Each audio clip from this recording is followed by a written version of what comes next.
Hello and welcome to Giant Mess, a super sloppy sports and entertainment podcast that's hosted by a giant mess. That's me, the real cinch, Neal Lynch. I'm a former fourth-string college quarterback and mediocre middle relief pitcher who earned himself a film and media studies degree. And now, I'm a single dad who loves to talk Giants football, Mets baseball, movies, TV, and comedy.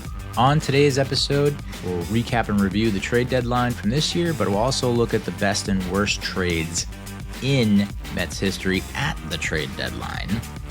And so, without further ado, let us finally get it started up in here. And so I thought I would take a look at the best and worst trade deadline trades by the Mets in franchise history. We'll start with the best ones. This is number one with a bullet. Indisputable. I don't know that you can really... you could argue it, I guess. You know what? You can argue it. Go ahead. Yoenis Céspedes from the Detroit Tigers in 2015. We acquired and we gave up Michael Fulmer and Luis Cessa. I think Michael Fulmer went on to actually throw a no-hitter, or he was going to throw a no-hitter, and then he lost it in the ninth. I could be wrong about that. But Cespedes hit 17 home runs in just 57 games, almost single-handedly transforming the Mets offense and propelling them to a National League pennant and World Series berth. Fulmer was the AL Rookie of the Year, but the win now impact was massive for the Mets, widely seen as one of the best deadline rentals in club history. Yeah. I mean, we ended up extending him in the offseason, signing him to a contract, but 2016, he was okay. 2017, he was hurt. Let me pull up his numbers real quick because I was so excited when we signed him to the extension in 2016, but ultimately I think he really fell off. Yeah, he was an all-star in 2016, 8th in MVP voting, and he won the Silver Slugger Award. But then 2017, I think he got hurt. He only played in half the games, and then 2018, he played in less than 40 games, didn't play in 2019, and then played in only 8 games in that pandemic season in 2020 before asking for his release and getting it, and then he didn't play again. So weird to think that he played, of all the teams he played for 4 teams, that he played for the Mets the most, 5 years out of a 9-year tenure. Yeah, his highest WAR came, and that 2015 season was his highest WAR, best season by WAR, and then his 2016 season was his 4th best in terms of WAR with the Mets. So, career high 35 home runs in 2015, career high 105 RBIs in 2015. His 2016 though, he had the second highest OPS plus of his career. So that's why I said you could make the argument that it's not the best MLB trade deadline trade for the Mets in terms of long term. And short term, you can't ask for anything better than what he gave you to get you that division crown and to get you in the postseason and to get you the World Series. But in terms of long term, I would look at these next 2 trades as being better. That, of course, being second best according to this list is Keith Hernandez. Trading for him from the Cardinals in 1983, we got Keith, and then we gave up right-handed pitcher Neal Allen, spelled with an I, so you know he's not cool, and right-handed pitcher Rick Ownby. Ownby? The trade went down June 15th. Hernandez ended up becoming a team captain, Gold Glove anchor, MVP caliber leader, central to the 86 World Championship. Should be in the Hall of Fame. I don't think he'll ever get there, which sucks, but he did get his number retired. He's in the Mets Hall of Fame, and that's pretty good. And he's a legend in the booth. How many friggin' broadcasters have their own T-shirts and merch? Keith is just a freaking staple, an icon. So, long term, Keith ends up getting you the 86 World Series championship. So maybe 83, it didn't pay off. 84, you started to see the wheels start to turn for the team and the franchise start to turn around. 85, it would take another step. Probably should have made the playoffs. And then 86, you win the World Series. So in the long term, I think Keith is probably the better trade deadline trade. even though that, there was no trade deadline, I guess, or changed. It wasn't July 31st in 1983. The next best traded is Gary Carter from the Montreal Expos in 1984. Mets got Gary Carter, gave up Hubie Brooks, Mike Fitzgerald, Herm Winningham, Floyd Youmans. Why it was great. The All-Star catcher was the final piece for the 86 Mets and brought leadership, power, and a championship pedigree. Yeah. So those two trades combined, it's tough to put behind Cespedes, but in terms of like the impact on that season at that trade deadline, I think Yo is hands down the pick. But in terms of long-term, like the Mets, I don't know, the Mets probably don't win the 86 World Series without one of those guys. Like if you don't trade for Carter, I don't know that they win, because Carter had that big hit. I mean, he was big the whole postseason, but he had the big hit against the Astros. He had another big game against the Red Sox where he hit a home run over the monster. Keith, same thing. It's like if you don't have Keith, I don't know if you win the World Series. So listen, it's a team sport. I get it. But for me, if Yo goes off, like he had an amazing run at the end of the regular season, his postseason was not great. Let me pull up his numbers in the postseason. Yeah, I mean, he hit 222 in that 2015 postseason. His slugging percentage was .352, and his OPS was .584. So, he had one double, 2 home runs, 8 RBIs, 1 stolen base, 1 walk, 17 strikeouts. Woof. So he was not great in the postseason. Now, if he comes out and the reason that we made that deep run in the postseason was largely because of Daniel Murphy just hitting bombs left and right in every game. It wasn't Yo. So I think if Yo plays at the level that Keith and Gary did in 86, I mean, we probably win the goddamn World Series. I know I don't want to put it all on Yo, but like he kind of, I think that was like, if I remember correctly, he went like golfing or something before a game, and that was a major controversy. It's just like, you wouldn't catch Keith or Gary near a fucking, like within the same continent of a golf course during a postseason. And then the next best trade at the trade deadline for the Metros, Don Clenardon from the Expos in 1969. First baseman, we got him for 5 players, including Steve Ranko and Kevin Collins. Clenardon was the World Series MVP that year, hitting 3 home runs and playing a cornerstone role in the Miracle Mets run. So those are the best trades at the MLB trade deadline for the Mets. Now for the worst Mets trades at the MLB trade deadline. Nolan Ryan to the Anaheim Angels. I think they're the Anaheim or the California Angels at the time. It might have been the California Angels. In 1971, Mets gave up Nolan Ryan, Leroy Stanton, Francisco Estrada, and Don Rose to get Jim Fregosi. Didn't really happen at the modern deadline, but as the gold standard for poor timing and misjudgment, Ryan became the all-time leader in strikeouts in Major League Baseball history. He's a Hall of Famer. Fregosi flamed out in New York after just 2 seasons, and then he was a manager for the Mets and then the Phillies at some point. Next one is Scott Kazmir to the Devil Rays in 2004. Mets gave up Scott Kazmir and Rogelio Diaz for Victor Zambrano and Bartolome Fortunato. Kazmir was the Mets' top pitching prospect, and he became a 2-time All-Star for Tampa. Zambrano struggled with injuries and control. I just remember he never lived up to the billing there. That sucked, especially seeing Kazmir go on to such great success. Next worst trade for the Mets at the MLB trade deadline, Lenny Dykstra and Roger McDowell to the Phillies in 1989. This was, for me personally, this was the worst trade. Because I was, 2004, I was like, did we really know what we had in Scott Kazmir? He's a prospect. He could have flamed out. We're not really sure how often the prospects really turn out to be the guy that you think they're going to be. So, that one didn't affect me as deeply as this one. This one, for me, because I lived through it, 71 was before my time. And even the Seaver trade in 77 before my time. 89, I was 8. And Lenny Dykstra and Roger McDowell were 2 of my favorite Mets players of all time. I just love the way that Dykstra played the game, that he always had a massive fucking chaw in his cheek. McDowell was a prankster, a jokester. lighting guys on fire.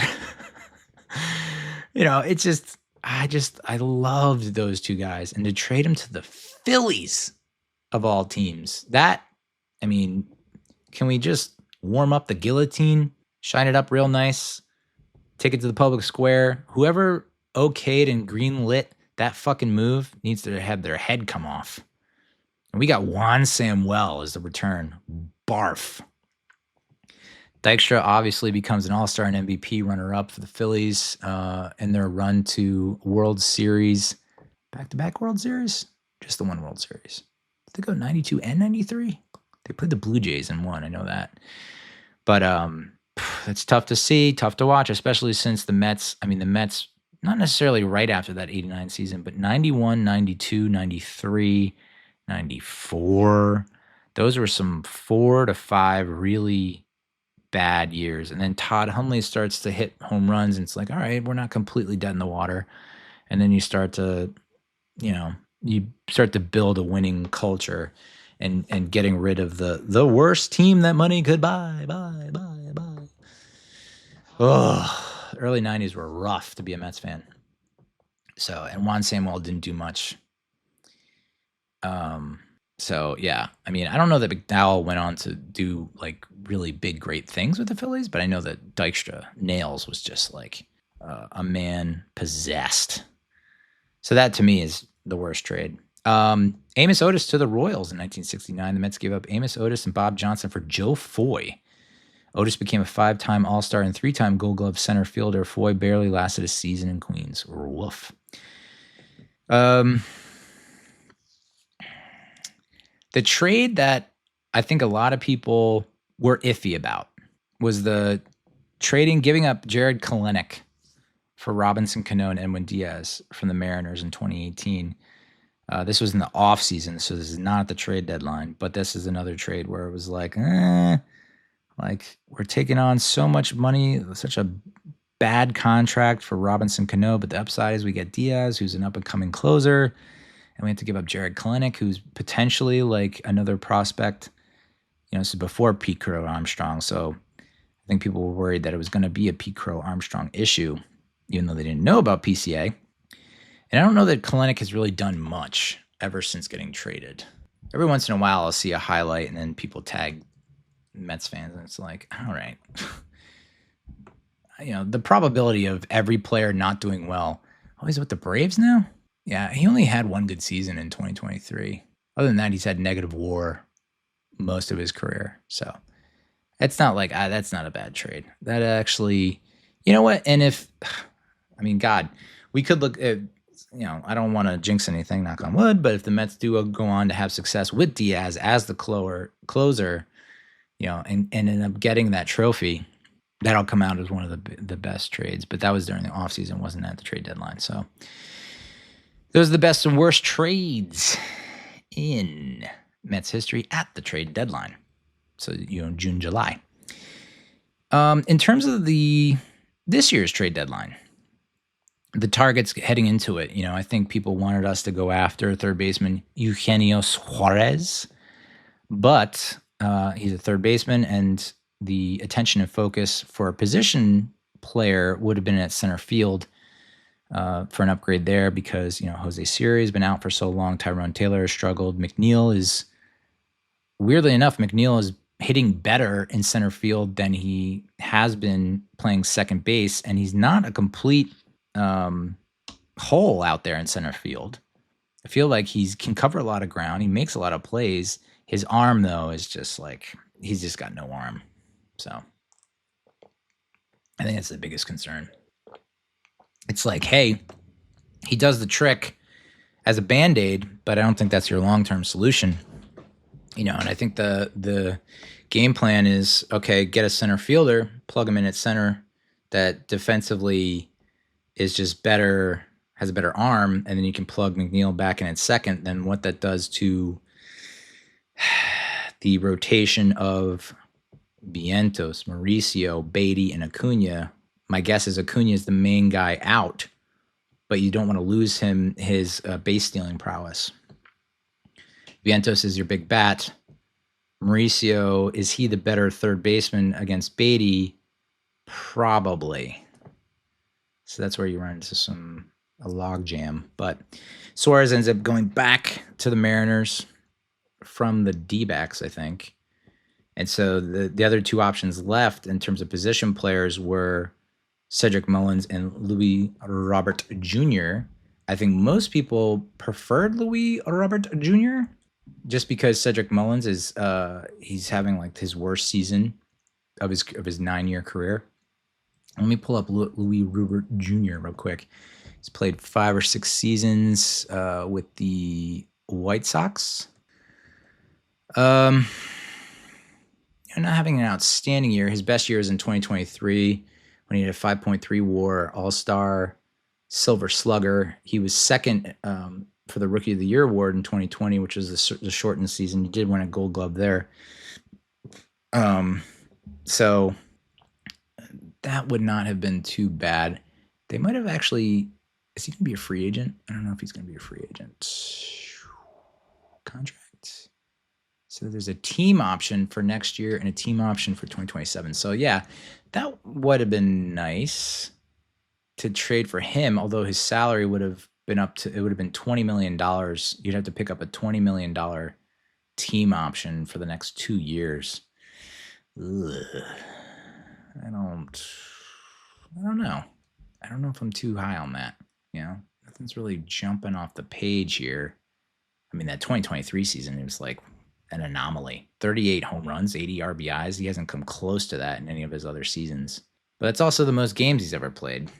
He hasn't played. It's the only season he's played more than 100 games. So, and then you have Cedric Mullins, who the Mets ended up trading for. Smaller than I thought, and it's weird because I remember watching that Orioles series, and I didn't really. I guess I wasn't paying close attention because he just looks. I mean, he's a built dude. He's just on the smaller side. So Mullins is a pending free agent, 229 average with 15 home runs, 14 steals, and a 738 OPS for the O's in 2025. Again, nothing that's like gonna light up the matinee at the movie theater, but better than what we've been getting in center field with Tyrone Taylor, and obviously if you shift McNeil. So we ended up giving up right-handed pitcher Anthony Nunez, who's their number 14 prospect, right-handed pitcher Ramon Gomez, and right-handed pitcher Chandler Marsh. Mullins is 30 and was slashing 229, 305, 433 in 91 games for the Orioles, which is that's tough to look at. He's the Orioles' longest tenured player. Had a career best season in 2021, wherein he was an All-Star and Silver Slugger winner. He hit 291 that year with 37 doubles, 5 triples, 30 home runs, 30 stolen bases, and an 878 OPS over 59 games. That was the only 30-30 season in Orioles history, which is mind-boggling. God damn it, Baltimore. You think being a Mets fan is tough. The Orioles fans, I have been pulling and pushing for the Orioles for so long, and I want them to find that success that they had in the late 60s into the early 80s. And then in the 90s again? 90s, I kind of fell back in love with them. Mullins hasn't been the same sort of player since that time, mustering a 241, 310, 412 slash line over the past 4 seasons, or 3.5 seasons. He has, since July 10th, hit 321, 333, 547 slash line, including 4 multi-hit games over his last 5 contests. He's also one of the game's best base runners. Leadoff hitter for most of his time. Will likely bat towards the bottom of the Mets order, giving them an additional measure of speed and athleticism. Yeah, I don't know if you want to... I don't know. People get so up in their feels about lineups. Every time a lineup is released, they're like, oh my God, I can't believe it. And I've never really subscribed to the idea that shaking up the order will shake up anything. But like the couple times that the Mets have done it, it's kind of worked. There was I think back to, I forget which season it was, but Lindor becoming the leadoff hitter. And he was awesome. And then it was Nimmo as the leadoff hitter, and he really drove production. So I don't know. I think it's every once in a while, you need to shake it up a little bit and see what shakes loose, you know? So having Mullins at the bottom of the order is great because he gets on base. Then you have Lindor, Nimmo, Soto, Alonso to knock him in, should he get on base. And considering our success rate with stolen bases, the fact if Mullins can just get on base, then our guy Richardson, first base coach Antoine Richardson, who's had so much success with the stolen base rate, he can help him out even more. And that means that anytime, a walk or a single is effectively a double or maybe even a triple.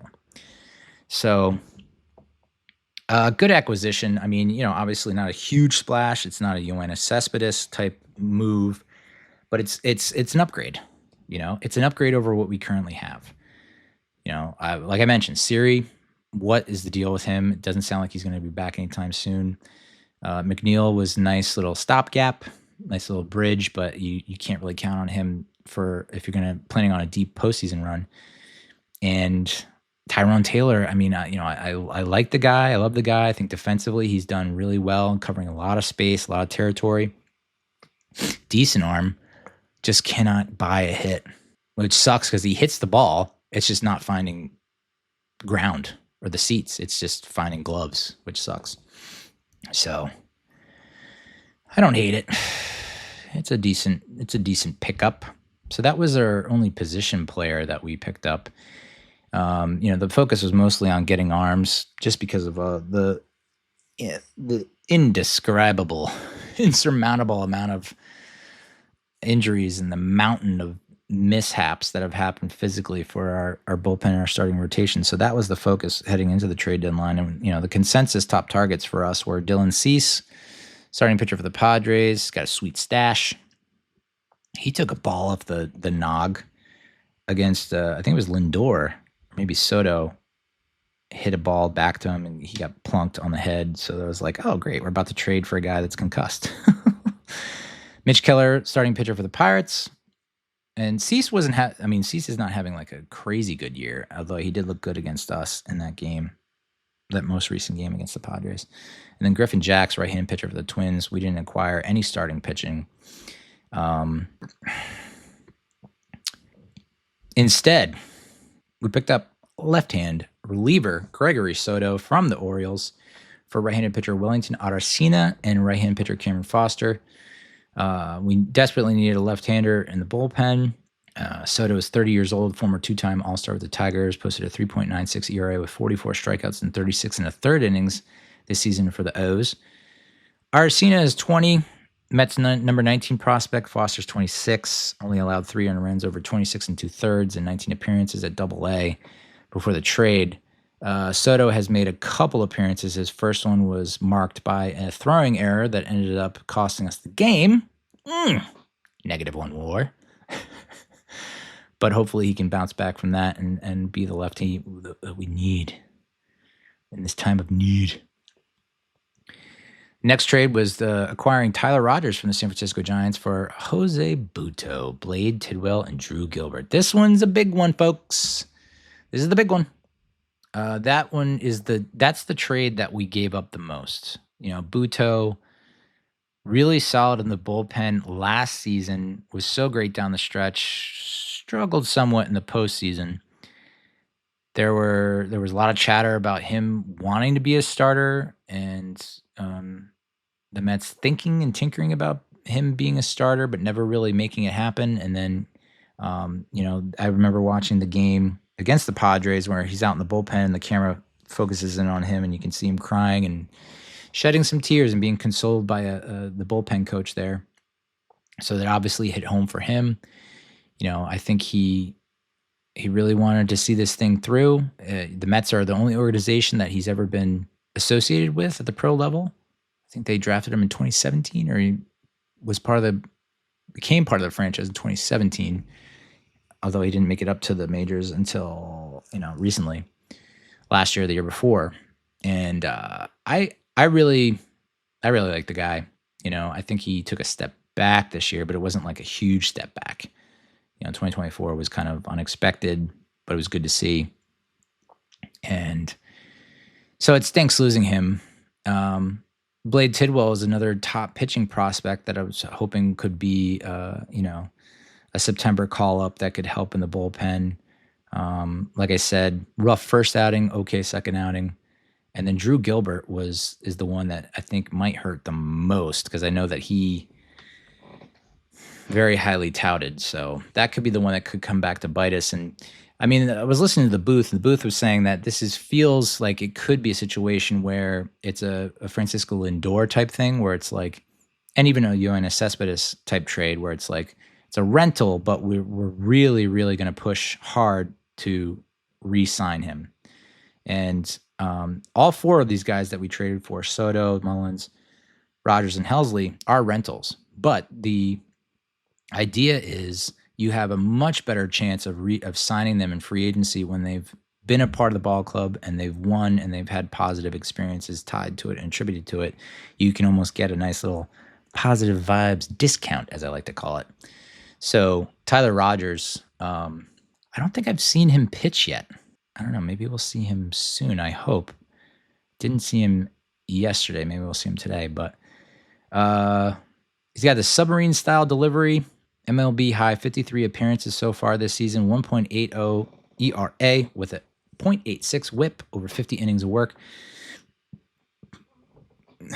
Tidwell and Gilbert were ranked 10 and 12 in the Mets prospects MLB pipeline system.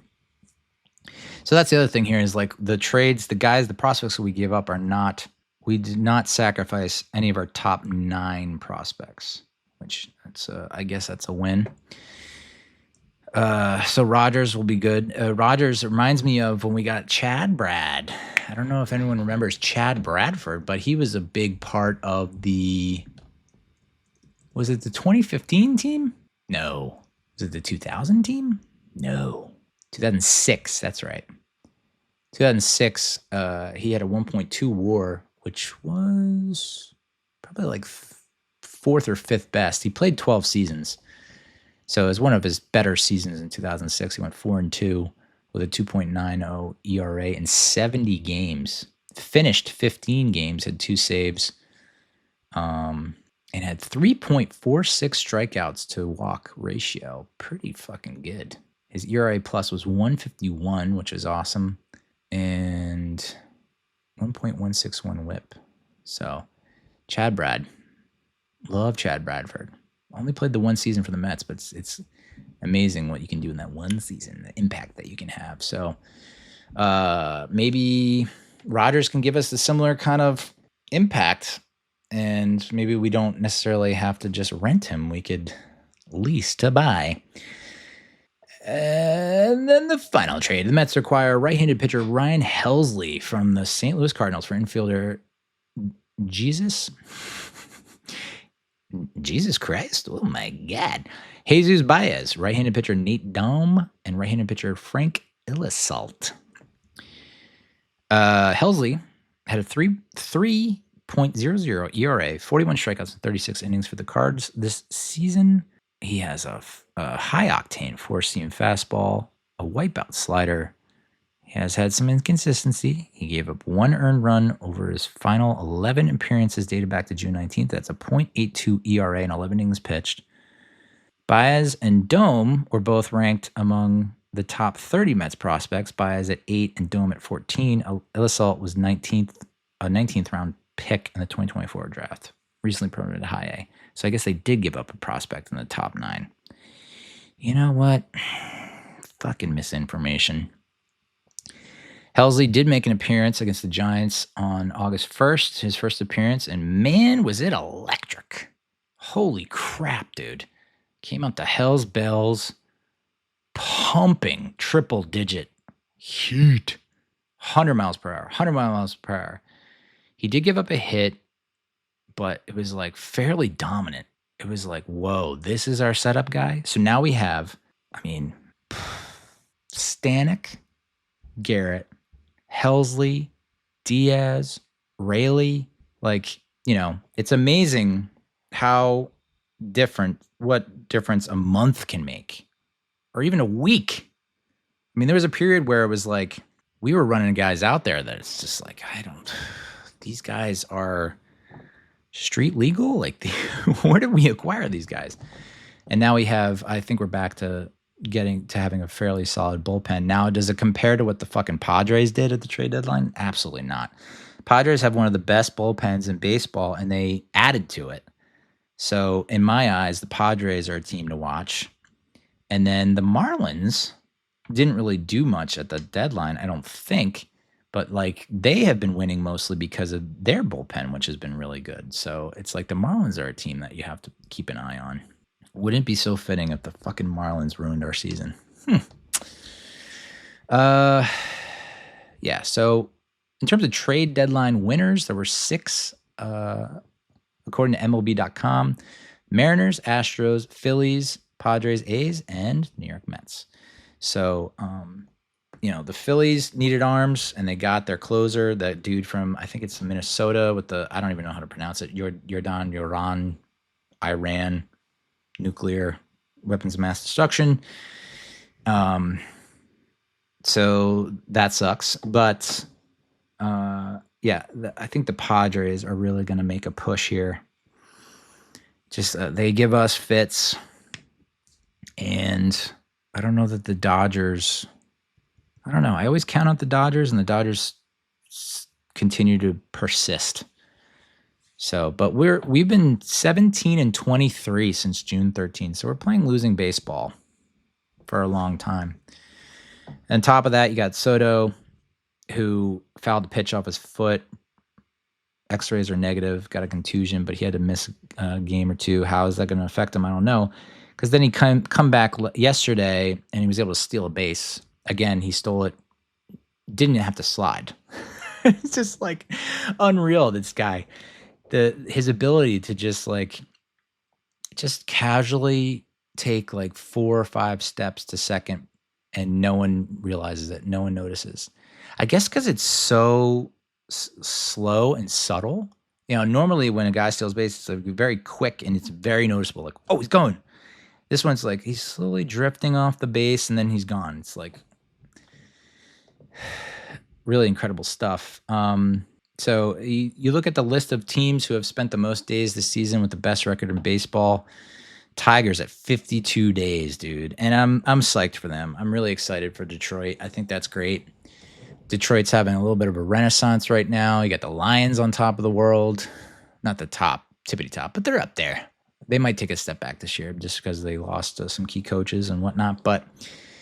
And then the Tigers, that'd be sweet to see them make a deep run. The Dodgers, 33 days with the best record. Padres next at 17. Mets next at 13.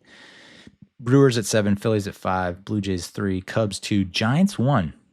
Yeah, the Giants got off to a pretty decent start. I remember this is one of the largest deadline hauls of any team for the Metros. So, we'll see. But so far, I like what I see from Hesley, dude. Whoa, that guy's cool. Hells yeah, Hesley. It's like you're going to see a lot of that across your feed. Haven't seen Rodgers yet, but I have no doubt he'll do well. Mullins is kind of a question mark. It's like, is he going to bounce back and rebound? It's tough sledding in Baltimore when your team had such high expectations coming into the season, coming off a really great season last year, to see it all come apart. Now you get traded to a team that's contending, is a playoff contender, has World Series aspirations. Does that make your game better? He did have a plate appearance in the game, his first game against the Giants on Friday, August 1st, and he popped out. So not the greatest debut, but we'll see if he can turn it around. Soto's been kind of so we'll see. Kelly Stinnett. No, that's not it. It sucks I can't remember because I love that guy. All right, so far, as of August 2nd, 2025, a rundown of what we're looking at in terms of standings, head-to-head records, wild card standings, playoff scenarios. We split so far with the Diamondbacks 3-3. We own the series edge against the A's 2-1. We're 2-5 against the fucking Braves, which absolutely drives me wild. if we're looking ahead to key series, I know I had mentioned this most recent stretch against the Giants and Padres, where we came out of it 3-3. The next the next key stretches are the end of August. We got a 3-game home series against the Phillies. And then we have 3 more against the Phillies, September 8th to 11th, with the division on the line. My God, you want to talk about chills and goosebumps. If we are able to win the division over the Phillies on September 11th, wow, that'd be pretty sweet.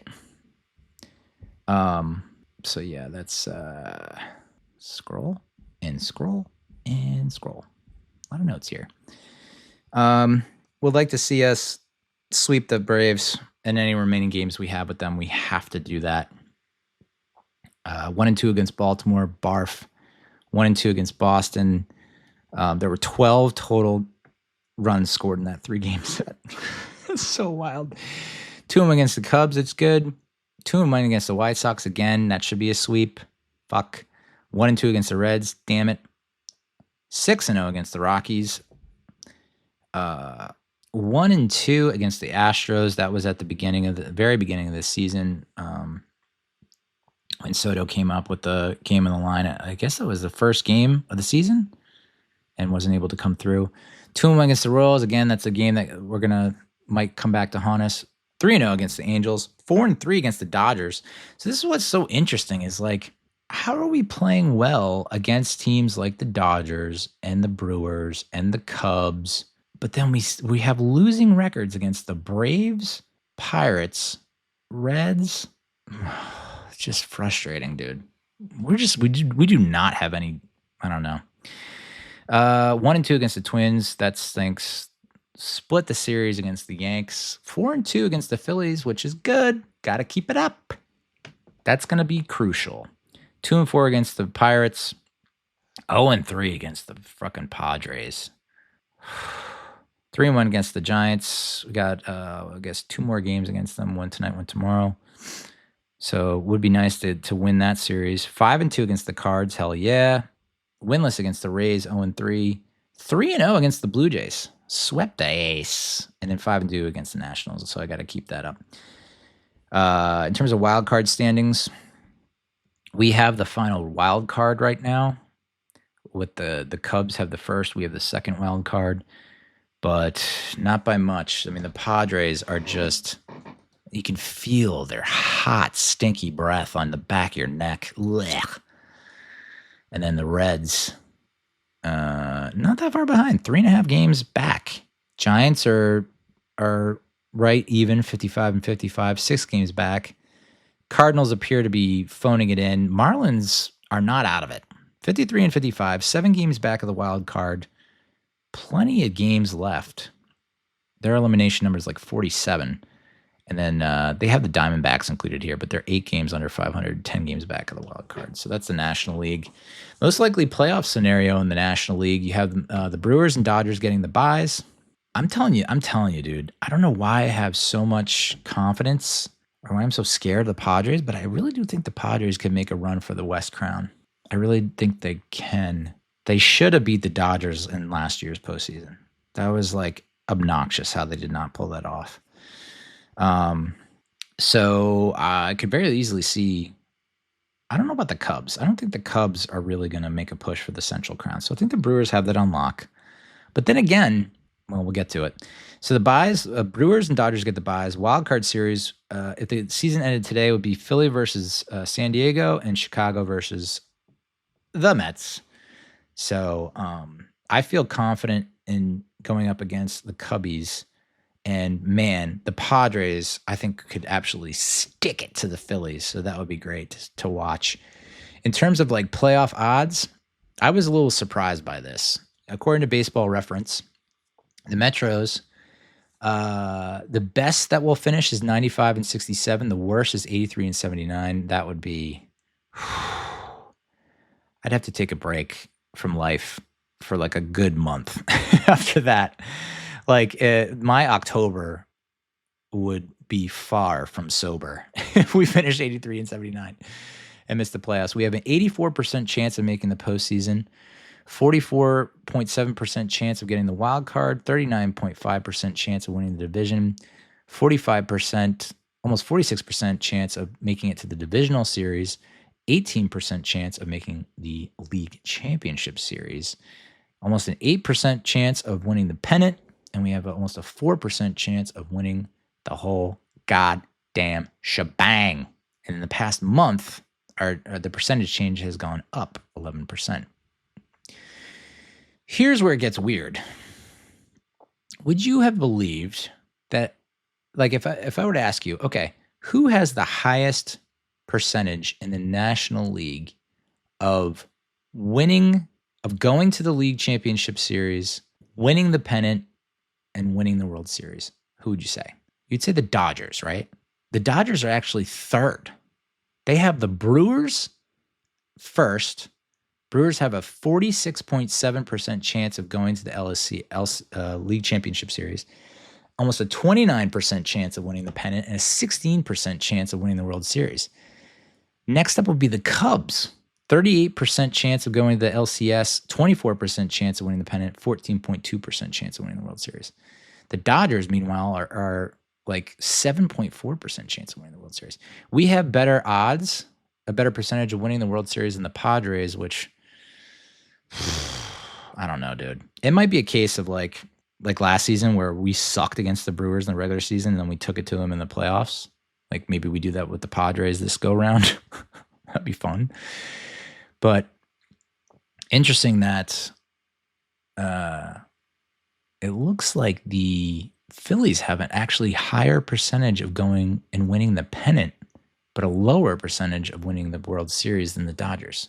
That's a little weird. But so yeah, I mean, it's looking like they're saying that we are going to end up with about 88 or 89 wins, and that should be good enough to get us the wild card over the Padres.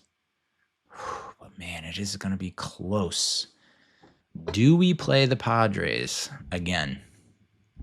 Again, like I said, we have a pretty difficult schedule coming down the pike here.